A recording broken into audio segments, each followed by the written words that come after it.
Now, there is new concern for iPhone users over the safety of their personal data after the discovery of the back door of the operating system.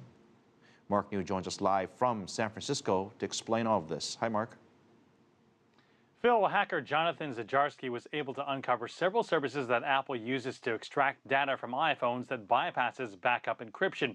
One of his key complaints is that the services dish out data without giving the user an option to turn them off. In fact, on his website, Zajarski posted all the data he was able to wirelessly retrieve off his iPhone. That included everything from his calendar appointments to his voicemail audio files.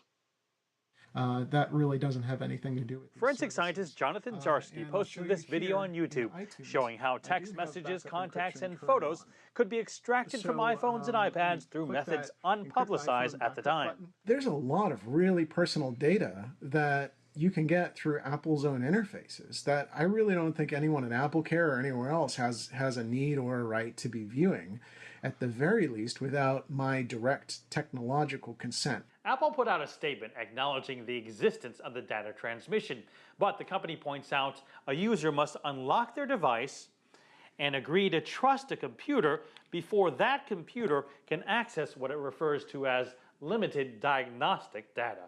I think that Apple's stance that these are just diagnostic processes doesn't really, it doesn't address the issue that they've created a vulnerability that is their responsibility to fix. And they have to address it by acknowledging that, you know, we screwed up here, we didn't really think about what's been happening in the world and how we need to change our software to adapt to the times. ReadWrite editor-in-chief Owen Thomas does not believe Apple intended to create the vulnerability. Apple has denied working alongside governments to create security backdoors. But Thomas says if Apple does not find a better balance, hackers will strike. If it's Apple that kind of has the keys to the kingdom, well, if Apple has a key, then it's theoretically possible that the NSA or a hacker could duplicate that key, copy that key, figure out how the lock works and break it. Apple needs to look at what is the bare minimum amount of data that you need to diagnose a problem. Let's capture that data, anonymize anything that doesn't need to be tied to a user, encrypt it all. Thomas actually calls the backdoor out of character for Apple, which prides itself on tight security. But so far, Apple has brushed aside concerns, providing little information on whether any changes in security are in store. One of the big questions is why would Apple need data on, say, for example, text messages? Well, as ReadWrite chief editor Owen Thomas points out, there was recently a problem of iMessages reaching Android users. So that's a case where it could be valuable to have a database of text messages.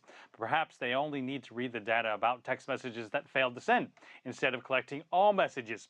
Similar things can be said about dealing with photos or calendar appointments and even voice messages. What is the minimum amount of data needed?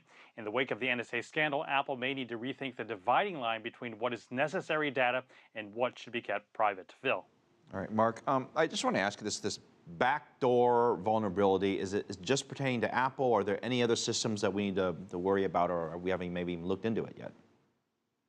Well, the truth of the matter is that products from Microsoft and Google have similar issues. It's especially well documented that there are all kinds of malware written to attack Android device loopholes. However, Android is open source, so even though there are massive amounts of security vulnerabilities, the developer community can work together to fix the problems. But in Apple's case, it operates in a closed ecosystem, so it has to bear sole responsibility to fix the vulnerabilities. Apple has long conveyed an attitude that it was different from companies like Google and Facebook because it doesn't really want to keep your data. Well, CEO Tim Cook also famously called Android a toxic hell stew of vulnerabilities. So Apple, priding itself on being a step above the competition with respect to security and data privacy, is a big factor in why it's now looking hypocritical in taking so much heat. Phil. Mark, getting us started. Thank you live for us in San Francisco.